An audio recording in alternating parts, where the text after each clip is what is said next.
귀한옥인데요. 다 알다시피 이번에 2020년 3월 19일 11시 30분 애리조나 귀한옥 국립공원에 도착했습니다. 그래서 미리 가기 전에 우리 학습 탐사의 특징인데요. 공부를 하고 갔고, 그래서 그 어느 때보다도 저 개인적으로는 귀한옥 국립공원에서 더 이렇게 잘 보면서 잘 느낄 수 있었습니다. 그래서 제가 이거를 준비하면서 사실은 수정을 되게 어떻게 돌격을 잡을 것인가 지금도 수정 중에 있습니다. 그래서 일단 제가 지금 현재 잡은 귀한옥에 대한 이렇게 프레임은 이게 중생대 초기에 제가 만났던 것은 중생대 초기 중기에 트라이 알스기의 그때 귀한옥입니다. 그래서 그때 시기는 육상 스물이 출연하는 그런 시기이기 때문에 고생대 화산 지역을 중심으로 해서 트라이 아스기 귀한옥까지, 그러니까 고생대도 전부는 아니고 그 전에 바로 트라이 아스기 전에 그 패롱기 때를 알아야 이어지기 때문에 트라이 아스기의 귀한옥까지 연결하는 그런 거를 좀 이렇게 규명해 보고 싶었고, 그 다음 식물이기 때문에 산수와 떼어낼 수가 없어서 산수로도 같이 보고자 했고, 그 다음에 기후도 주의해서 기후도 같이 보고자 했습니다. 그래서 이제 고생대 패롱기로 들어가면은 그때 이제 칸고리아기 전에 배널종 같이 이때도 지질학적으로는 가장 큰 생물들의 배널종 사건이라고 합니다. 그래서 고생대 말에 그런 배널종 사건이 있었는데 이때 지구에 존재하던 종의 90%가 사라졌습니다. 그래서 그 원인은 여러 가지 소행성의 충돌이라든지 독특한 기후 변화라든지 여러 가지 이유가 있지만 아직 확실한 증거는 없다고 합니다. 그래서 현재 남아있는 그런 증거로는 그때 시베리아 일대에 약 700만 평방킬로미터의 현무암질 무만이 대대적으로 분출된다는 증거가 있어서 그런 화산 폭발로 인해서 엄청난 양의 그런 온실가스가 되게 분출되고 지구의 어떤 온난화 현상이 일어나면서 그런 배물동 사건이 있지 않았을까 하고 이렇게 유추해 본다고 합니다. 그래서 이제 만일의 화산 활동으로 그렇게 됐다면은 해저물에서는 엄청난 양의 메탄이 분출되면서 바닷물은 독성을 띠게 된다고 합니다. 그러면 먹이사슬이 파괴되고 또 상승된 대기기온은 육지 생물들에게도 치명적인 영향을 미쳐서 이로 인해서 종의 90%를 차지하던 타자 동물이 50내지 60%가 사라졌다고 생각할 수 있다고 합니다. 그래서 패롱기 전류별 사건 이후에 생물계가 크게 변했습니다. 그래서 이때 패롱기 초에는 12에서 15도에 불과하던 지구의 평균기온이 이때 그런 사건으로 인해서 섭씨 22도까지 상승했고 그러면서 극지방의 만년질이 사라졌습니다. 그러면서 육지의 환경은 점점 건조해갔고 계절적으로 비가 내리는 건 이때 강과 호수에 물이 차기 시작했다고 합니다. 그리고 이제 또 하나는 먹이 사슬에서 가장 기본이 되는 그런 중요한 식물들이 사라지면서 육지의 생태계가 파괴되고 그러면서 그런 거를 지나면서 육지의 생물은 이제 회복기가 된다고 하는데요. 이때 기억해야 될 식물은 낙엽 블루속테리드라는 육지 식물들이 있습니다. 요거 이제 완전히 멸종된 거 오여서가 있다고 그림을 보여드리겠습니다. 그래서 트라이 아이스로 넘어가는데 우리가 이제 저번 시간에 공부하다시피 2억 5천년 전에 시작해서 트라이 아이스기는 약 2억 천, 그러니까 중생대는 약 1억 8천년 동안 유지되지만 트라이 아이스기는 약 4천만 년 동안 이렇게 유지가 됩니다.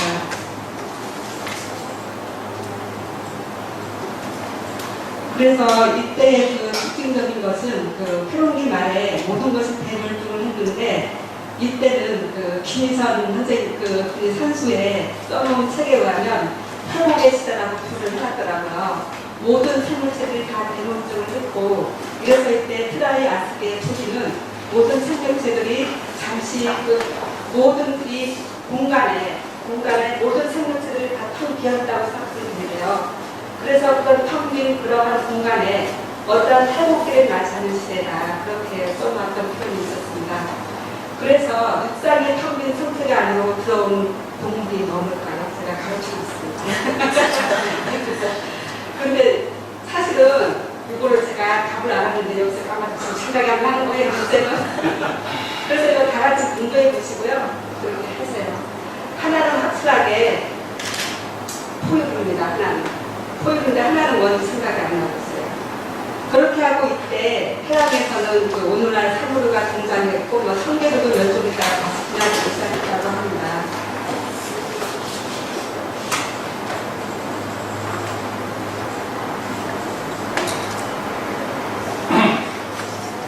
그러면 이때 해양과 대륙은 어떤 상태냐면요. 이미 여러분들께서는 다 아시겠지만, 초대를 판개하고 이렇게 합쳐진 시기예요. 그러면서 해수면이 낮아지고 지구의 부피가 더 커져서 트라이아스틱 증기에서 후기에 이르는 동안엔 되게 판개가 되게 체대를 이룹니다.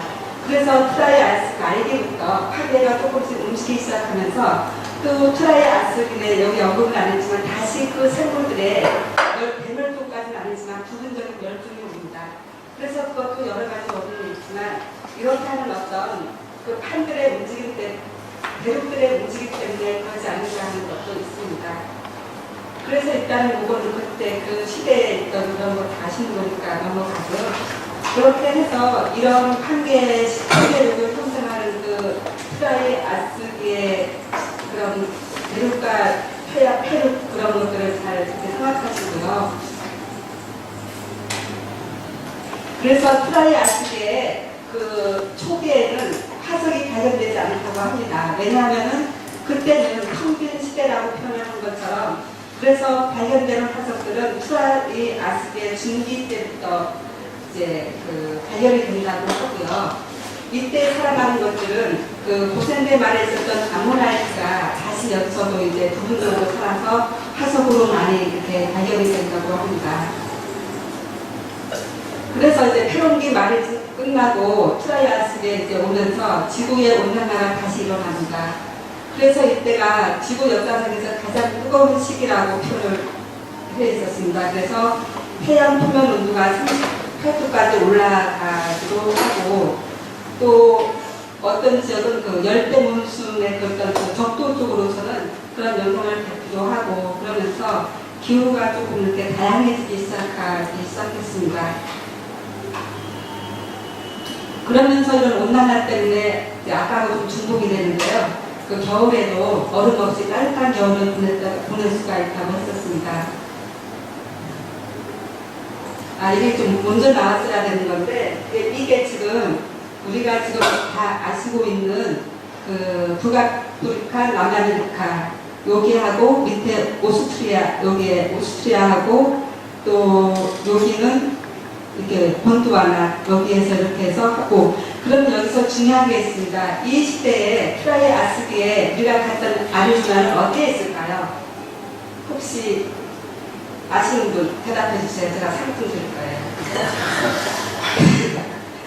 그러면 이때 대답하는 사람이 없어서 제가 말하겠습니다. 저도 이거 하면서 알았습니다.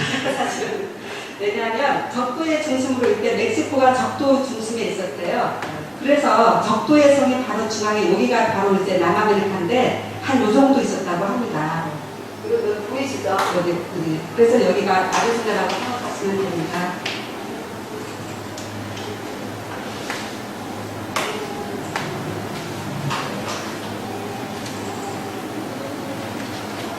그래서 여기도 하나 이제 중요한 게 있는데요. 왜 우리가 이제 초대를 이렇게 판계화가 중요하면 이제 이거를 잘 유념해야 될 거는 만일에 어떤 사건이 터지면 이게 다 전국화된다는 것입니다. 이게 떨어져 있지가 않기 때문에 그렇게 하고 화산이 일어나도 이게 다 이렇게 연결이 돼서 이게 전국화된다고 그렇게 생각을 해야 되고 그러면서 어떤 생물이 하나가 새로운 종이 이렇게 나타나더라도 다 이렇게 건너갈 수가 있대요. 식물이라든지 동물이라든지. 이게 따라서 이제 많이 분포하는 게 달라진다고 합니다. 왜 아까 밑에 있는 대륙 이름이 뭐라 그랬죠? 본두아나. 맞아요. 본두아나라는 이름이 지금 현대에서 나온다 하면 그 앞쪽에 그 글라소 크리스라는 친구가 있었죠. 예. 그 식물이 발견된 데가 인도에 있어요. 네. 다스기. 그 인도의 그 글라스트리스라는 그 폐렴 밑에 식물이 발견된 지명 이름이 네. gond와나. 네. gond와나는 인도 지명입니다. 자, 들으셨죠? 그래서 글라스트리스가 굉장히 중요해요. 그래서 여기에도 그런 말이 나오는데요. 판게아의 형성으로 인해서 남극의 육상 동물은 북극으로 이동할 수가 있었다고 합니다. 지구 역사상 초대의 초대 멸종이었던 페롱기 트라이아스를 약자로 써서 키티라고 하더라고요. 그래서 나중에 약자가 뭔지 했더니 그러면서 이때 다시 지구의 생명들은 다양해지기 시작합니다. 그래서 온난해지고 그러면서 동물군들이 여기에 테투스 바다가 보이죠? 테투스의 바다에 걸쳐서 퍼져나가게 되게 됩니다. 해양 동물들은. 또 이거 큰 차이는 없는데요. 위에 거는 그 초기고, 이거는 요 나중에 거는 제가 이거를 파워포인트 옛날에 할 때 준비했던 건데요. 세 개를 비교해서 하려고 하나하나 했던 거예요. 그래서 이게 지금 현대에는 어떻게 변하는지, 뭐 현대 그런 의미에서 이거 한 건데, 이렇게 이제 그 판게아가 나눠지면서 이렇게 됐다는 걸 보여주기 위해서 했던 겁니다. 그쪽에 잠깐 들어가서 테티스라는 바다 자주 나오는데, 네. 그 고생대 초기에는 이아키투스라는 해가 있었고, 그 폐렴 전체는 테티스라는 바다가 나오는데, 어떻게 번역하느냐, 어떤 책에 보면요, 지중해라는 말이 있어요. 네. 그 지중해 지중해죠. 아니요, 달라요. 알아요. 지금 사라지고 있어요. 그쪽으로, 네. 지중해라는 개념이 딱 맞죠? 네. 지중해. 네. 땅 가운데 있는 아, 땅으로 지금 저 보이는 바다를 한번 표시해보세요. 네. 다음 쪽에 테티스예요. 네. 그 다음에 태평양은 여기 이렇게 한반도시아에서 네. 저때는 태평양이 지금 태평양 면적이 2배는 있어요. 네. 그러니까 테티스에 내려오고 전부 다 태평양. 네. 그래서 이제 요거 이제 하고 이제 참고적으로 이제 나는 이거 하면서 알았는데 또 미래에 또 이거 이렇게 나와 있더라고요. 참 놀랐습니다. 그렇게 하고요. 미래는 어떻게 해요? 미래는 다시 이것들이 합쳐지기 시작하더라고요. 그래서 어떻게 되냐면 한 1000만 년, 5천만 년쯤 지나면 지금 시뮬레이션 결과는 호주가 지금 또 남중국 쪽으로 가요. 이어민 후는 어떻게 되냐면 호주가 한반도 우측으로 나와요. 그러면서 태평양은 지금 가장 이거는 실생계에서 가장 큰 이끌어가는 뭐냐면 인도하고 유라시아, 유럽이 아니 아프리카가 위로 올라오는 거야. 근데 호주가 같이 올라오면서 이어민 후는 어떻게 되냐면 호주가 지금 그러니까 태평양 그 공간에 호주가 다 들어가요. 그래서 태평양이 사라져요. 이어민 후. 태평양 사라지는 그림을 어떻게 돼? 조금 더 내려가서 벌써 그릴 수가 있습니다. 좀 밑으로. 아까 밑으로. 밑으로요? 네. 위로. 위로. 네. 위로 가보세요. 지금 태평양 사라지는 걸 지금 머리를 썼어요. 이거요. 거기 조금 더. 또 하고 있어요. 지금 여기요. 이것은 지금 현재 그림에서 저렇게 나가서 그렇게 하는데 저 호주가 지금 저쪽 편에 그러니까 저쪽 편에 올라가서 그쪽에서 좀 떨어져요. 글로 가라고 그래요. 그래갖고 저로 나가죠. 그러면 이제 지금도 그럼 어떻게 되는지 알겠어요? 지금 대서양이 계속 내리고 있어요. 네. 대서양이 지금 확 늘어주고 태평양은 저 호주하고 저쪽 붙는 게 다 위로 올라가고 지금 나가죠. 근데 그 면적을 나중에는 대서양이 머릿속 대서양 추이 쫙 2억 년 동안 지금 저게 2억 년 동안 자라오는 거잖아요. 현재 같으면 알죠?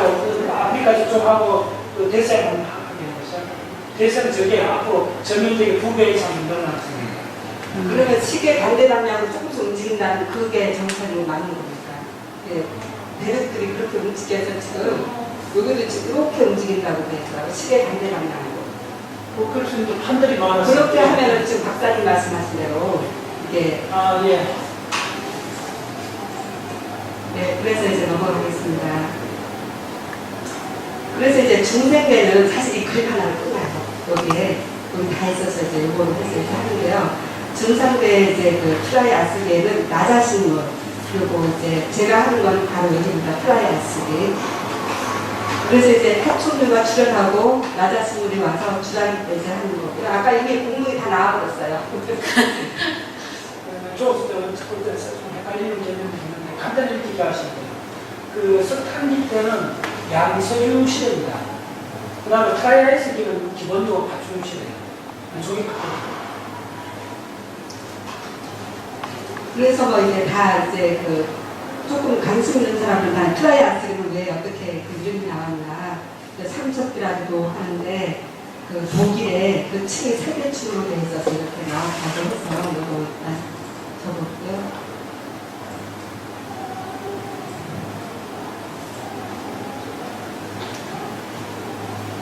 그렇게 해서 그 트라이아스기에는 그 화산운동이 되게 많이 일어났어요. 화산운동이 있었고 그 다음에 조산운동이 있었었고요. 특히 애리조나 쪽에서 그 화산운동이 많아서 거기는 산맥들이 대부분 화산을 많이 붓고 있다고 돼 있었습니다. 이렇게 많이 말씀드렸어요. 그렇게 하고요. 이산화탄소 배기농도는 이게 그림이 참 귀하더라고요. 그래서 네. 일단 요번에 이 그림이 일단은 그 이산화탄소와 운동에 가서 60여 년 전이라고 해서 막 그 엘고어 대통령하고 그 정책적으로 투쟁하면서 그때 나왔던 거기에서 나온 걸 떠왔는데 제가 이제 걱정스러운 거는 거기 있는 자료들이 다 맞는 건지를 제가 검증할 수가 없어서 일단 저걸 쓰긴 했는데요. 근데 여기서 보면은 그 이산화탄소 농도가 이거거든요. 이건데 생각보다 그렇게 이산화탄소 농도가 트라이아스기에 그렇게 높지는 않았었어요. 그래서 여기 보면은 1750ppm인데 지금 우리 현재 참고적으로 말씀드린다면 380에서 400 사이라고 합니다. 전 세계가. 그래서 이거는 산업시대 이전에 6배가 1750ppm 지금보다 물론 많이 높은 때죠.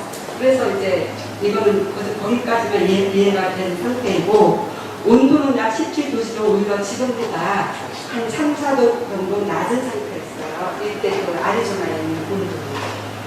애리조나에. PPM 뭐였죠? PPM 약자를 모르겠는데요. 제가 알았어요. 그 PPM은 그 수질 오염하고 대기 오염을 할 때 줬어요. 그래서 빌리언 100만 분이 1인데 하늘이 생각나요. 물 1kg에 들어가는 그 유독 물질 1g으로 따져주는 거예요. 그러니까 100만 분이 됐어요. 1kg하고 1kg이 실은 상승이잖아요. 이게 됐어요. 그 다음에 또 미리니까 또 마이너스 돼. 그리고 또 하나 100만 분이 돼요. 그래서 간단히 물 1kg 하잖아. 1리터. 물 1리터에 유독 물질, 몇 미리그램 들어가는 그 미리그램 숫자가 꽂아놓게 돼요. 그러면 액체는 그런데 이거는 지금 이상한데 기체잖아. 네. 액체는 무게로 따져주고 질량으로 따져주고 네. 저 기체일 때는 부피로 따져주고. 아, 그게 PPM. 100만 분의 1.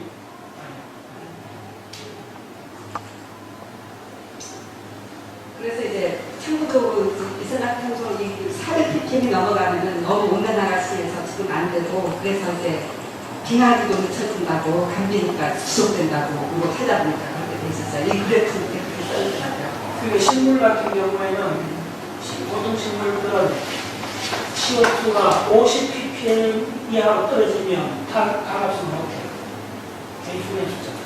그래서 아까 그 산소 농도가 낮았다고 하는 게 여기서도 일치하는 게요. 사실 이것도 그 산소라는 그 김미선 그 선생님이 쓴 번역한 세계 전체가 이거 발췌한 겁니다. 열통 가운데 가장 큰 열통이 하늘에서 빠져나오던 중이던 트라이아스기 초기 세계는 생명을 기원한 세계였다. 이 말이 너무 좋았어요.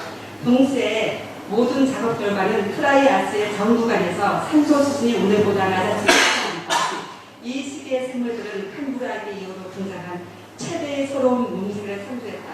이 산소라는 책이 주장하는 건 바로 이거였어요. 산소 농도에 따라서 거기 있는 모든 생물체들이 몸 처리를 한다는 거가 그 책의 주제더라고요. 그래서 이제 여기에서도 예를 든다면은 표를 되게 그 문학적으로 해놨는데 이 트라이아스기의 중기 어떤 그런 거를 그 상상을 하는데 초식동물들은 덩덕에 풀을 넣을 것이요. 육식동물들은 숨어서 저를 언제 이제 할 것인가 뭐 기다린다 그런 식으로 나와 있고 되게 그래서 일단은 중요한 거는 몸 설계가 산소 농도하고 적응하는 과정에서 그래서 아까 나온 것이 아까 그 소달리아 선생님이 말한 것처럼 기난 같은 것부터 산소 차원에서 몸 설계 차원에서 나온 게 아닌가 아까 들으면서 그런 생각이 들었습니다. 그래서 이것도 이제 이 도표가 너무 좋았어요. 박사님 산소 이 농도가 이게 볼수록 너무 이게 좋은 그림 같아서요. 강의 드릴 때도 했는데 제가 이거를 하면서 다시 해봤더니 아까 폐렴기 때 대뇌 쪽에 있으면서 여기에 산소 농도가 낮아졌잖아요. 그러면서 폐렴기 척탄기 때는 이미 그 동물들이 맞게 아까도 설명하셨지만 맞게 숲이 우거지고 산소가 이제 이렇게 많으니까 모든 동물들이 여기에 다 적응이 되는 거예요. 이 높은 산소 농도에. 그러다가 폐렴기에 되면서 그런 배멸종에 걸리면서 산소 농도가 확 떨어지니까 모든 동물들이 다 헥헥거리고 대부분 하더라도 약간 움직이는 정도. 대부분 또 아로 같은 경우도 조그만 음식으로도 힘을 못 쓴대요. 물론 해부학적으로 그 어떤 그런 진화상도 그렇게 했지만 그래서 이 산소 농도가 여기에 요 그림에서 말하시는 것처럼 15에서 20인데 우리가 아까 17도라 그랬죠. 아주 정확하게 잘 이렇게 이 도표가 참 좋은 것 같아서 이 그래프를 보면서 여기에 산소 농도가 떨어졌고 올라갔고 그거를 이렇게 같이 스토리텔링하면 참 좋겠다는 생각이 들었습니다. 그래서 이때 산소는 폐렴기 대기산소가 여기 무려 30%까지 임박했었잖아요. 그래서 3분의 2가 감소되는 것을 그때 볼 수가 있었습니다. 이 그래프에서도. 그러면 이 17도시의 산소는 우리의 산하고 비교했을 때 어떤 상태냐면은 해발 3,000m 이상의 고주대의 저배가 생활하고 있다고 생각하면 되는 그런 산소 17도시는 그런 걸 의미한다고 합니다. 그렇게 해서 이때 그 농의 그 공농들의 그 시조가 되는 조농들이 이때 나타나는데 여기서 나왔고 이것도 붙이기도 발췌했어요. 원시적인 조농들은 거의 움직이지 않았다. 움직이더라도 금세 헐떡거린다. 왜냐하면 산소가 이제 저산이기 때문에 그렇게 하고요. 그렇게 해서 이제 그 트라이아스기에 다시 그렇게 산소가 저산소가 나오면서 메탄가스가 다시 대양으로 돌아가고 하면서 다시 이제 산소가 올라갑니다.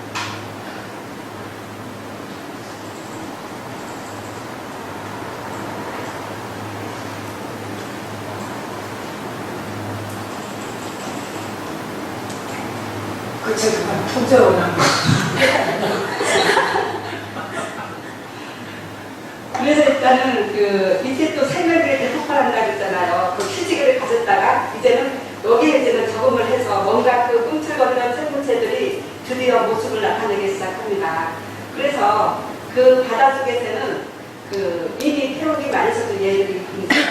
그 안독동물의 자리를 대신해서 뭐 어떤 암모나이트라든지 거기서 적응이 살아남은 생물체들입니다.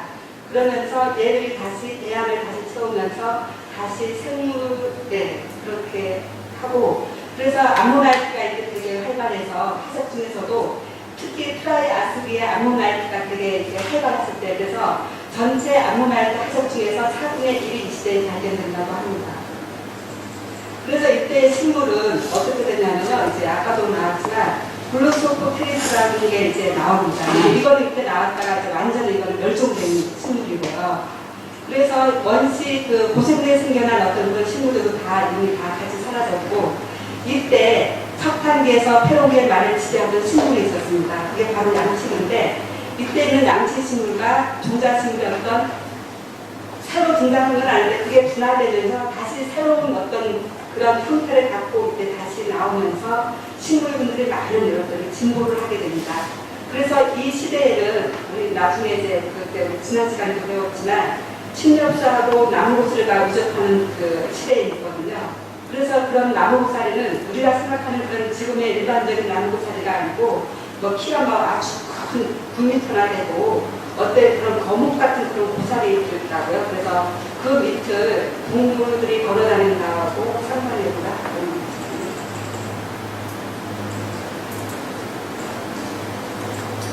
그러면서 이제 이때가 판교하기 때문에 그린란드와 남아프리카에도 새로운 종류의 양식식물과 종자식물이 많이 이렇게 등장을 해서 이렇게 됩니다.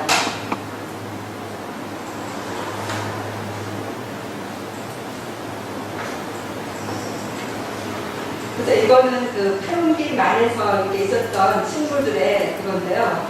이거는 바로 그 푸식물 예, 저게 표자가 들어갈 때 무덤이거든요. 싱어푸소. 저 습사는 이거는 이제 화석이고 이거는 이제 그 최초 육상식물로 이게 또 이게 근데 저번에 제가 발표할 때는 라이나라고 했었는데 이게 결국은 라이나 계통으로 가지고 있더라고요. 그래서 이게 최초의 육상식물을 해도 그게 헷갈리긴 하는데 틀리지 않더라고요.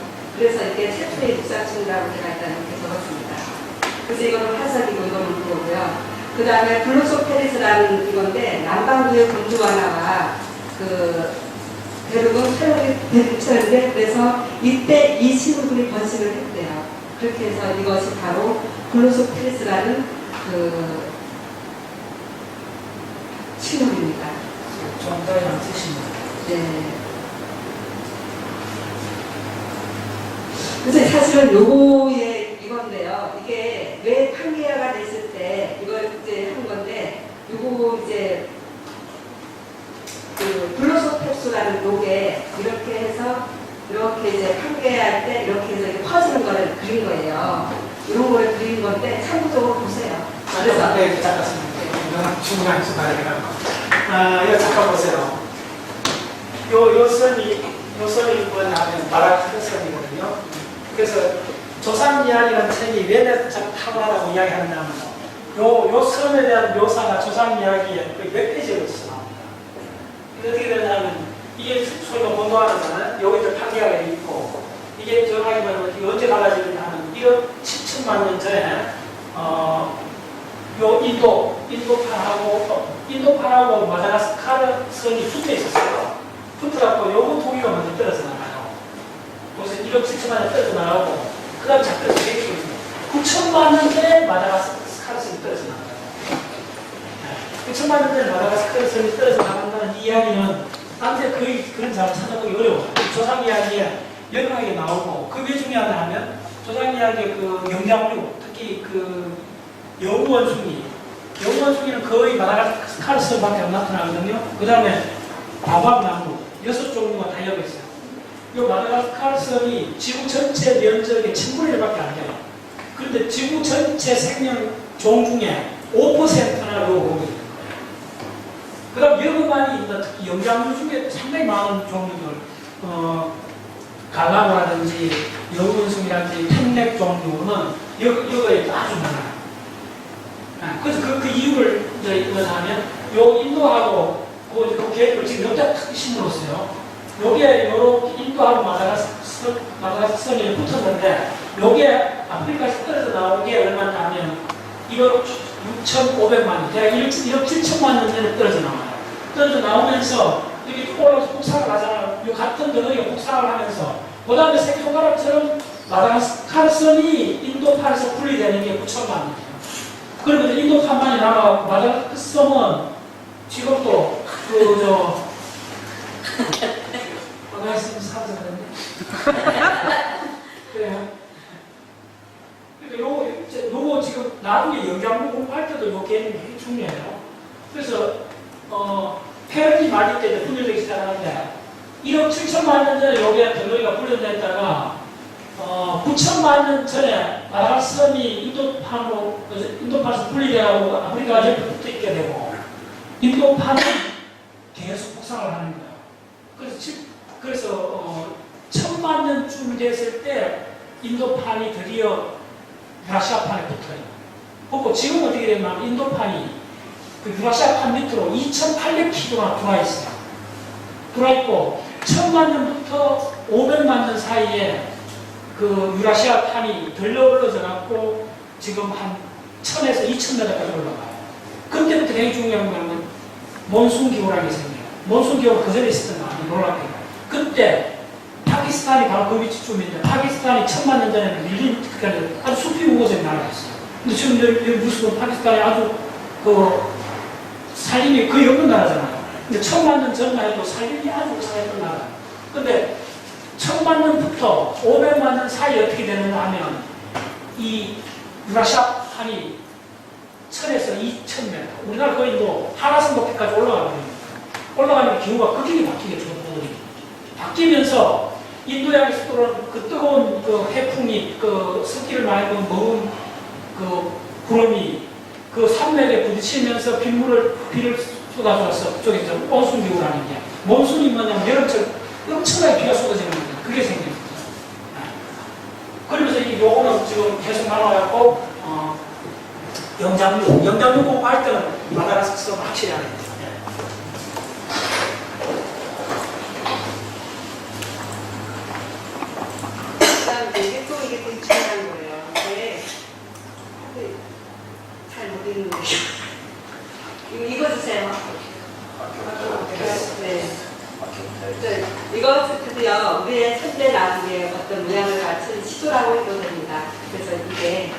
줄기가 있는 나무고 이제 화석을 이렇게 하고요.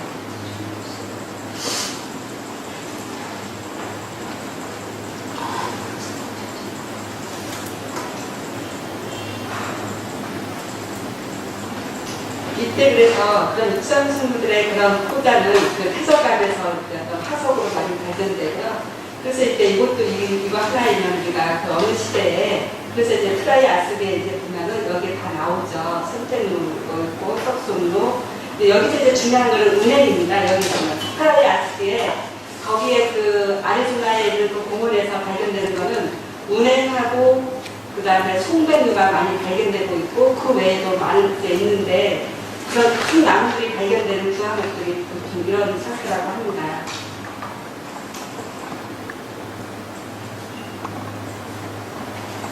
또 여기에 이제 그 남아메리카 이때는 남반구에 속하잖아요. 그래서 제가 이걸 넣었는데요. 그때 그 베네티테스라고 이제 종자식물이 처음 여기에 이제 등장한 게 베네티테스라고 하는 게 처음 등장한 종자식물이라고 하는데 겉모양 문화 수출료하고 비슷한데 그거를 재생산하는 방식은 뭐 꽃가루 화분을 통해서 어떤 그 원래 수출은 국가 식물이어서 그거 같이 하는데 또 이거는 틀리다 이렇게 나와 있는데요. 하여튼 요게 이제 그 종자식물의 처음으로 나타났다고 합니다. 이 베네티테스라는 게. 그래서 이 나무는 이거입니다. 이게 인데인데 이거이고 이거는 화석입니다.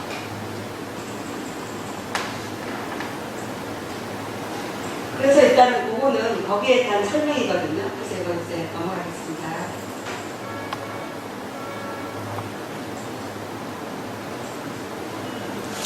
그래서 그 아까 말했죠. 현대적인 종자식물과 그 어떤 나무를 가지고 그런 것도 나타나는데 이러한 소철류와 양치리는 트라이아스기 동안 내내 계속해서 분화합니다. 그러면서 이때 아주 중요한 게 있습니다. 은행나무 계통이 이 시기에 발견이 돼 지금 화석으로 발견되는 것입니다. 그래서 은행나무를 되게 중요하게 그 화석을 생각하고 있습니다.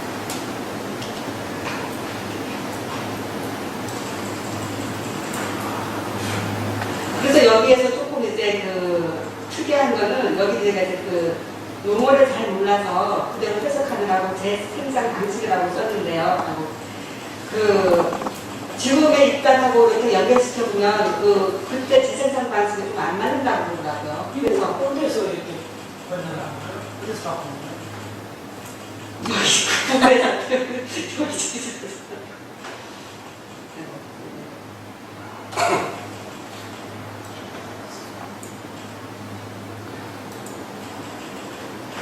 빨리 할게요. 너무 죄송합니다.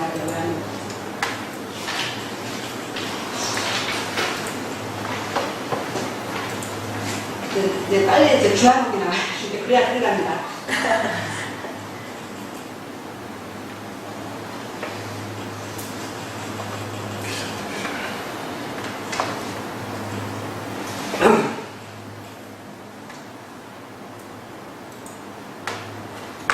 그래서 이때 식물계도 물론 중요하지만 그런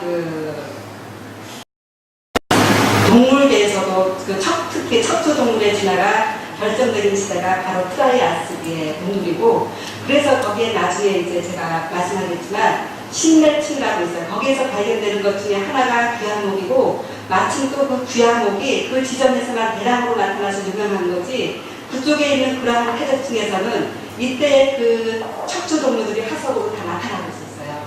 그래서 그 시대에 그 척추동물의 진화를 잘 볼 수 있는 아주 중요한 층이라고 합니다. 그 신멜 해적층이.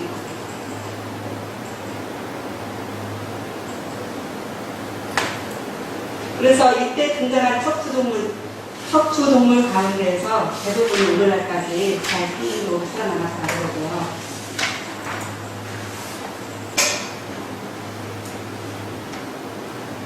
그래서 이거는 이제 아까 박사님 말씀하셨다시피 트라이아스기는 파충의 우점시대다. 그렇게 하고 조롱이라는 요게 이제 나타나고 그 조롱에 의해서 그 주라기 때 공룡이 나타나기 시작합니다. 그렇게 하고 그 저번 시간에 우리가 배웠죠. 공룡도 용반류와 저반류로 갈라지는데 그 용반류는 후숙자의 육식의 수각 암흑과 목이 긴 용각 암흑으로 나누고 용반은 엉뚱이거가 뭐 도마뱀과 다녀서 이게 이제 그렇게 나온다. 그렇게 하고 이때의 화석들도 지금 발견되고 있습니다. 그렇게 해서 이제 이거는 제가 지금까지 본 거는 트라이아스기의 전반적인 총론이었습니다. 이제 미국 애리조나 국립공원의 트라이아스기에 대해서 이제 빨리 넘어갑니다. 이제부터는 그렇게 해서 이때 나자 식물인 송백루하고 운냉루하고 그리고 소철류들이 애리조나에서 이렇게 지금 화석으로 많이 발견됩니다. 그래서 그 크기는 약 3m에서 높이가 60m 상상되세요. 60m에 이르는 것도 있습니다. 이때 물론 꽃이 피는 카라식물은 아직 출현하지 않았습니다. 그리고 또 겹치는데요. 넘어갈게요. 중요한 점을 다시 봅시다. 다음으로 동시적으로 보내고.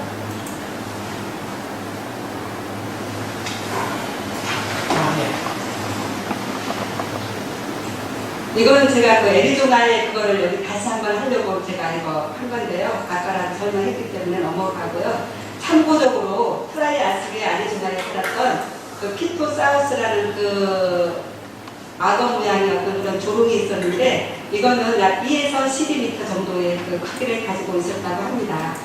그럼 이제 지지를 보겠습니다. 이때 그 애리조나의 그 퇴적암들은 콜로라도 고원에 노출이 되면서 그 신멸 형성이라고 하는 특이한 지층으로 형성이 됩니다. 그렇게 해서 지지도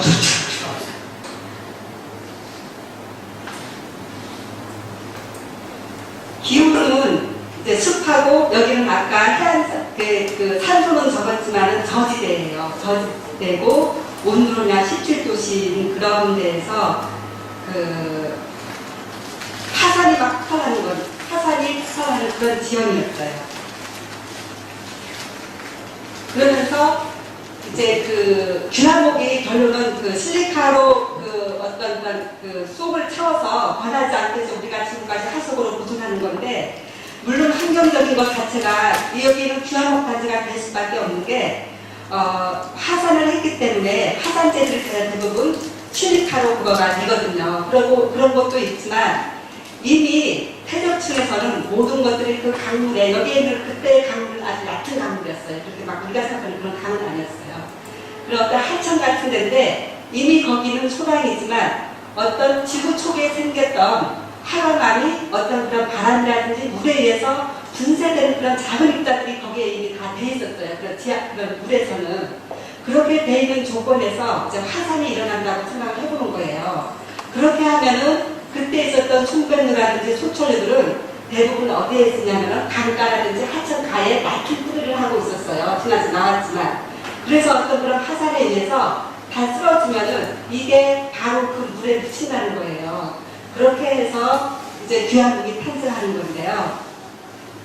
여기에 중요한 거는 신내층입니다. 이 신내층을 여러분께 제가 이해되도록 설명을 해야 되는데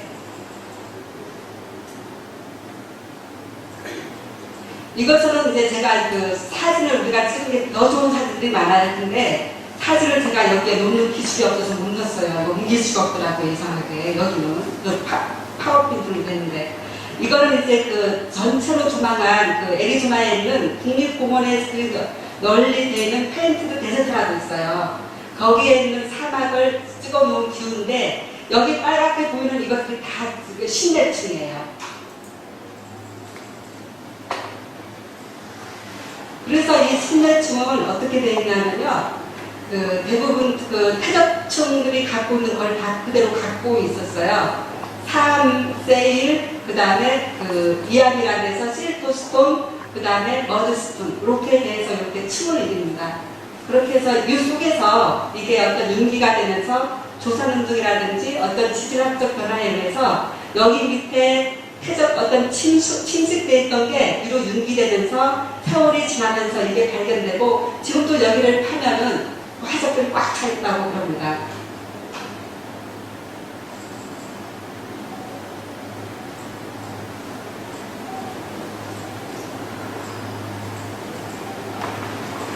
그래서 이제 아까처럼 첨컵 캄브라스도 있고 이제 그 어디든 다 이러한 역사가 있는데 애리조나도 아까 같이 그 그림에서 봤듯이 전체적으로 이제 판게아 시대니까 꽃같이 활동하고 꽃같이 움직였다고 생각하시면 됩니다.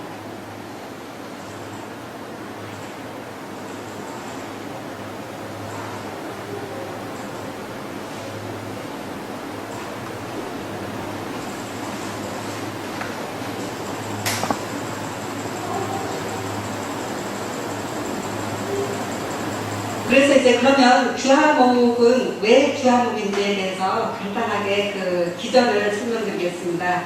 어떤 화석이든지 화석이 되는 단계에는 세 가지가 있습니다. 일단은 다 석화입니다.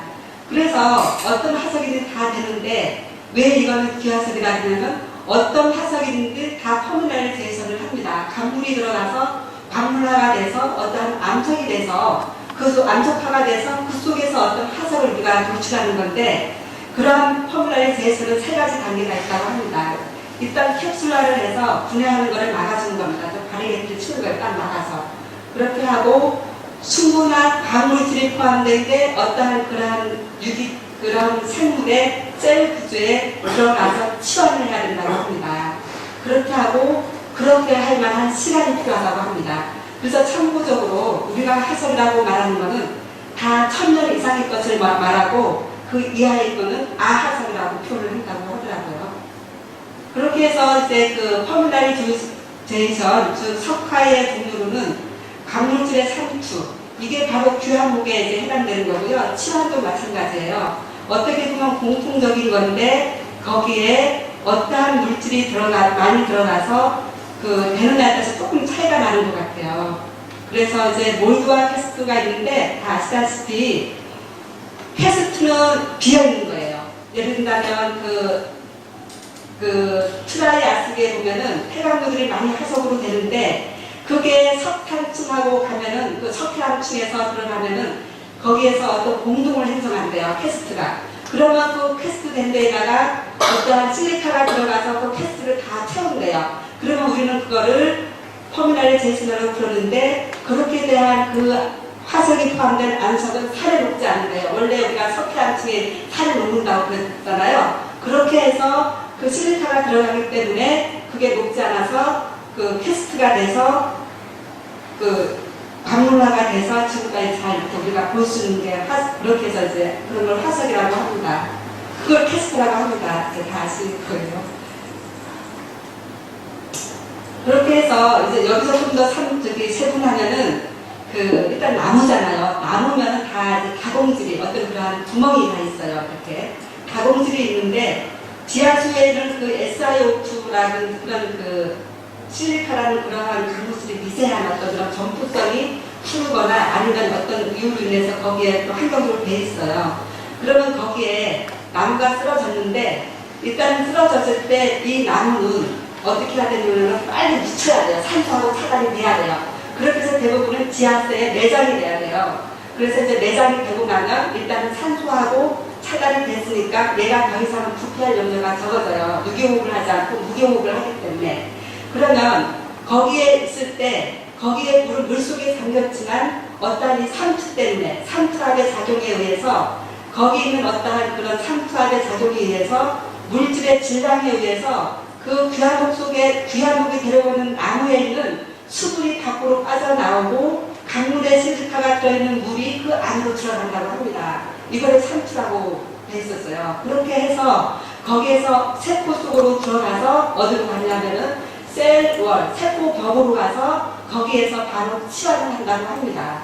그렇게 해서 이러기 때문에 여기에 있는 모습을 그대로 유지하면서 그대로 아주 세세하게 유지하면서 지금의 귀화목이 된 겁니다. 그래서 저는 이걸 하면서 깜짝 놀란 게 여러분 조금 이제 잘한 척 해야지.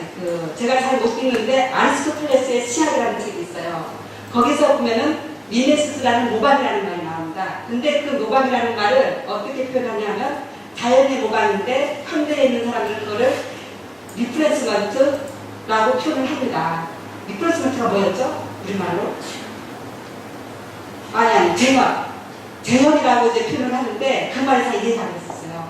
근데 이걸 하는 건 갑자기 맞다 바로 이게 리플러스먼트 제형이다. 원래 있는 모습을 그대로 유지하면서 여기서 어떤 물질이 포함돼서 어떤 또 다른 머리 만들어놨잖아요. 막 광물처럼 막 반짝반짝하게 있고 아름답게. 우리가 추구하고자 하는 삶이라든지 예술이라든지 박문호 박사님이 추구하는 거 모든 게 다 이거 제형이 아닐까 생각해봤어요. 하여튼간에 그랬어요. 그렇게 해서 이제 그랬었고요. 그렇게 해서 이제 넘어가겠습니다. 이제 그렇게 해서 이제 규하는 게 되는 건데, 그러면 어느 정도의 시간이 있어야 되냐면은 이게 아주 사실 실험적인 연구가 있어요. 그랬더니 2시간 만에도 어떤 조건을 했더니 그 실험실에서 단시간 내에 만들어낼 수가 있대요. 근데 여기서 있는 거는 최소한 100년 이상이에요. 그래서 지금도 창조론자들하고 여기서 하고 그 규하목이 생긴 거 지금 현상에 대해서는 다 인정하는데 그 과정에 대해서는 지금도 논의 중이라고 그러더라고요. 그래서 일단은 지금 현재는 100년 이상 되고 지금 제가 말씀하신 그 내용이 정설로 받아들여지고 있었습니다. 그래서 이제 뭐 아까 같은 말이 여기 중복인데요. 이게 주 메인이어서 그러면은 그 식물 속에 리그닌하고 셀룰로스를 여기 부패시킨다고 했는데 이거를 치환시킨다고 하는 말이 더 맞습니다. 그래서 리그닌이라든지 셀룰로스는 원래 그 나무가 지지하고 어떤 그런 우리의 몸 같은 굴과 같은 역할을 하는 게 이거 셀룰로스하고 리그닌이라고 그럽니다. 그래서 그 자리에 치환하는 겁니다. 실리카로. 그래서 여기도 최소 병내 100년 이상 돼야 유기물질이 부패되기. 그렇다고 또 하나의 조건이 있었어요. 그러면 이거는 100년까지 가다가 규하목도 실패하는 규하목이 있대요. 중간에 잘 이게 그 유기물질이 부패되기 때문에. 그러면은 유기물질이 부패되기 전에 아까 말한 캡슐화가 되어 있어야 된대요. 캡슐화가 되어 있어야 그게 완벽하게 된다고 하더라고요. 그래서 규하목이 다 되는 건 아니에요. 이 때는 여러 가지 조건이 좋아서 다 규하목이 된 거였지만 그렇게 해서 이제 이것들은 다 그런 거고 여기에 나오는 발견되는 그런 나무들에 대한 건데 이거 복잡하더라고요. 하다가 일단은 이런 게 있다는 것만 저도 알고 있어요. 지금 여기서 발견되는 나무 규하목들의 화석입니다.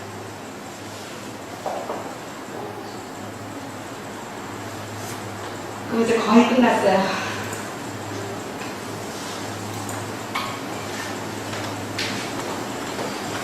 이건 여기서 발견되는 규하목들을 그리고 규하목 단지를 가장 세계적으로 있고 우리나라도 있습니다. 신생대의 규하목 유명한데요. 여기가 제일 연구가 잘 돼 있고 풍부하고 제일 다양하고 좀 유명한 데라고 알고 있습니다.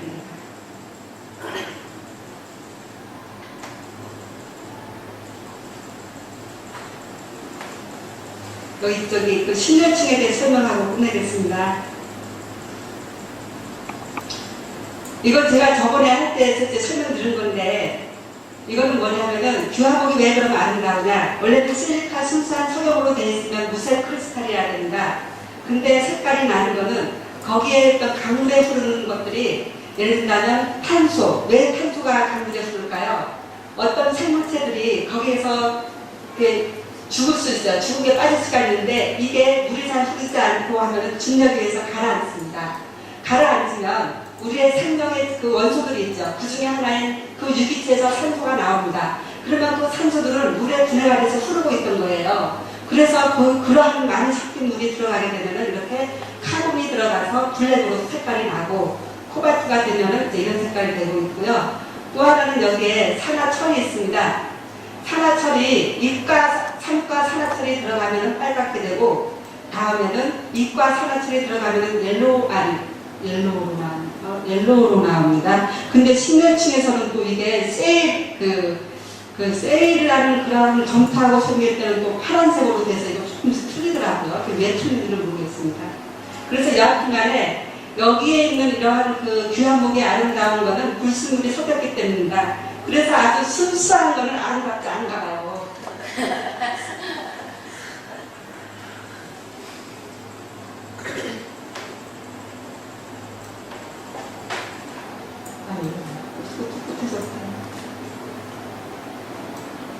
그래서 이제 이거는 뭐냐면요, 애리조나에 있는 그 사진인데 저도 사실 이거 보지는 못했는데 그 동안에 여기 현무암들인데 화산이 폭발했다는 증거를 보여주는 거라고 합니다. 그래서 이거 제가 여기에 넣었습니다. 아니, 지금 이것도 이게 현무암들인데요. 이게 그 여기에서 그 화산이 폭발했었다고 그랬었잖아요. 그러면 그 증거예요. 하나의 증거로. 예, 그래서 제가 이거 그림이 있어서 놓은 겁니다. 이게 나무에서 이거 귀한목 아닙니다. 이건 암석 그대로. 예. 이거 신내라고 쓴 건 제가 잘못 쓴 거고요. 이건 신내침은 아니고요.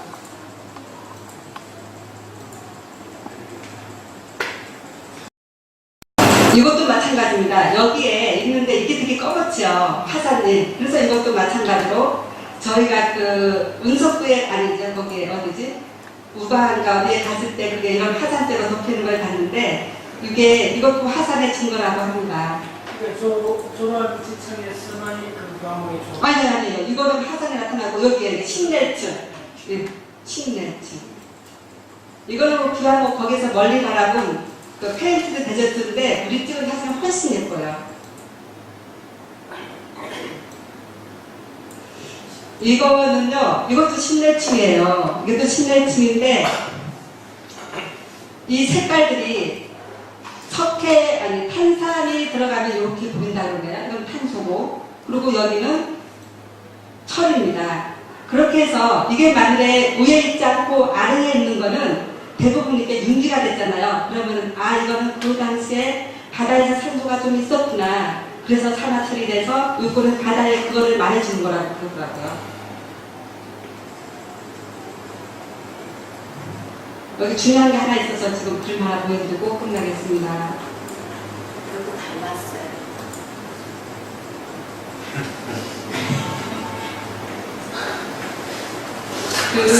비아목 나오는 그게 있는데 그 그림이 나와야 되는데. 뒤에 좋은 자료들이 많아. 앞에 음식하는. 그래서 미국의 국립공원에서 50개 주에서 발견됩니다. 비아목 여기서도. 그래서 미국은 값이 많아요. 상징석이 있는데 애리조나주는 바로 거기 상징 화석이 이거예요. 이겁니다. 이제 가정은 아까 다 했고 여기에 있는데 일단 했으니까 넘어가고요. 여기 중요한 그림이 하나 있어. 이제 이렇게까지 볼 수 있다는 거 있습니다. 마이크로하게 아주 이게 나무의 나이테라든지 이거 이렇게 놀랍죠? 2억 2,500년 전의 거를 이렇게 볼 수 있다는 게 이건 어떨까 다공성을 말하는 건데요. 그렇게 해서 세포의 어떤 교환이 된다는 거고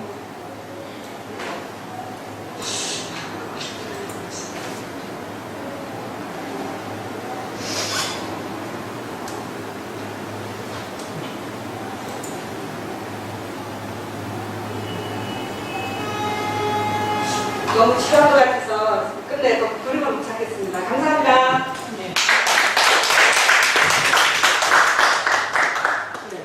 예, 박선대 선생. 좀 걱정을 했는데 뒷부분에 그 자료도 괜찮아요. 뒷부분 자료도 괜찮고 앞부분은 조금 다른 책 전체에서 앞부분을 쓰면 되고 자료들이 상당히 좋아요. 자료도 좋고 뒷부분에 그 칠레층이라는 거 하고 그 다음에 궁극적으로 뭐냐면 기하목이 되는데 세포벽을 치환한다고 했잖아요. 그거에 대한 자료를 찾으시네요. 그거는 아마 논문에 나왔을 거예요.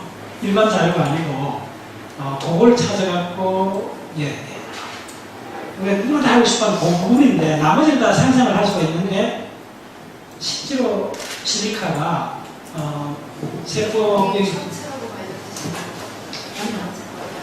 그게 그러니까 여러분 저도 그걸 굉장히 알고 싶었는데 그거는 지금 우리 지금 갖고 있는 정보로 갖고는 없어요. 모든 사람이 이렇게 과목 하는데 그래서 이게 한 차트로 빛나기 위해서는 그 정도 꼭 필요해요. 그러니까 그거는 누가 부탁을 하든지 그래서 그 과목이 세포벽에 실리카가 들어가는 그 장면을 쌤으로 펜 정도로 찍어야 돼요. 그건 없을 거예요. 그래서 그거는 제가 이 수식이 중요하니까 다시 한번 적어볼게요. 이걸 바탕으로 해야 돼요.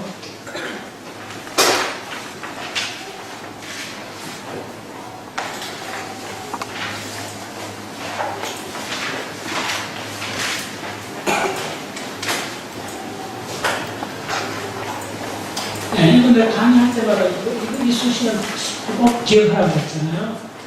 이게 L2, SI5,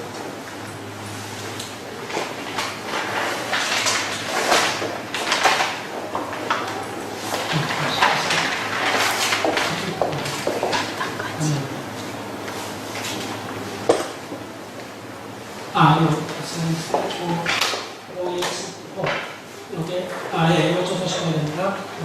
SI255요.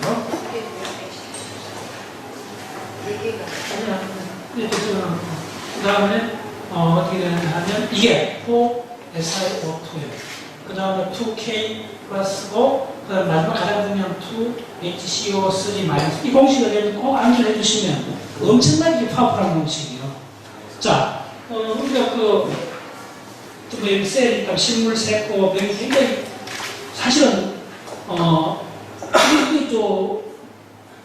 이게 세포벽이 이게 뭐 엄청 적을 거 아니에요. 이 전체가 기껏해야 수십 마이크로메터인데 그럼 요거는 수 마이크로밖에 안 될 거 아니야. 아무리고 저거가 아마 1 마이크로 오다가 안 될 거. 그런데 어떻게 우리가 지금 저 실리카라는 거는 유리인데 모래인데 그래서 모래가 이렇게 들어가갖고 이게 통나무가 되면 이거 모래들이 이렇게 보이잖아요. 보이는 이거 중요하잖아. 진짜 이 셀 하나를 봤을 때 이어서 이 세포 벽에 어떻게 SiO2가 들어가느냐 이거예요. 거기 지금 나오긴 한데요, 아닌데요. 거기 그렇게 나옵니다. 그 셀룰로즈 거기 있는 분자보다 더 적은 분자의 실리카가 들어간다고 했습니다. 분자가 나오죠. 모레쿨라가 나오죠. 바로 그게 핵심이에요. 여러분 이게 해양생물학 규조토 모든 것이 이 수십 유시인 말이에요. 여기서 분자 구조로 실리카가 나와요. 완벽한 실리카가 되는 거예요. 실리카가 나와요. 요걸 이제 실리카라고 해서 네프터 실리카가 나오는 요게 결국은 해양에 들어가서 규질 연리가 되고 그 다음에 규하목, 육지에서 식물에서는 규하목이 되는 거예요. 그래서 이게 뭡니까? 이게 장석이잖아요.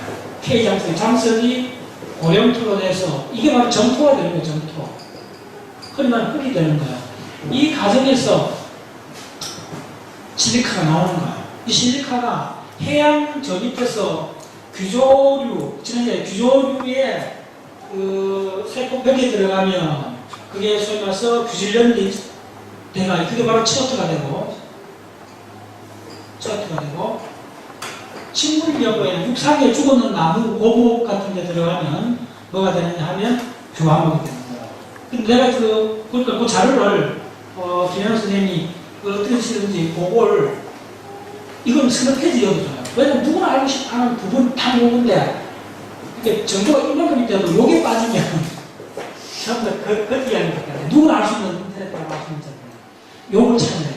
그러면 그걸 논문을 그대로 해갖고 인용해갖고 하면 그거는 우리 책에 한 빛나는 부분이에요. 그래서 난 이번 이 책은 어떻게 보면 뭐 뚜기가 두껍다든지 그걸 승부하는 게 아니라 핵심이 예를 들면 파라핏 같으면 파라핏 하나만 제대로 써도 아마 국내에 의미가 있을 거예요. 그래서 과학동화에서 그걸 알았어요. 사실은 혹시 봤어요? 과학동화에서 파라핏 특징 나온 거? 그거 찾아보세요. 특징 나올 만한 아이템. 그래서 대한민국에서 그게 유포가 아직 안 돼 있어요. 그래서 그 타르핏에 대해서 진짜 국내에서 누구나 알고 타르핏 이야기하는 우리 책, 지금 미국 서남부 갔다 온 그 책을 참고로 할 만큼 그 수준이 돼야 돼요. 그래서 이번에는 작다하게 뭐 이렇게 나오는 게 아니고 단독 아이템들이 굉장히 그 귀중한 정보를 갖고 있기 때문에 그렇게 드라이빙 해야 돼요. 그래서 김양 선생님도 규화목이라는 걸 우리가 초등학생 때 다 알아요. 다 아는데 가장 핵심이 규화목이 어떻게 되는가를 그래픽으로 다 보여줘야 돼요. 네, 그래야 진짜 박사님 책답게 한 단계 올라가요. 네. 그래서 핵심에 오는 것이다. 네, 그래. 자, 다음 부분.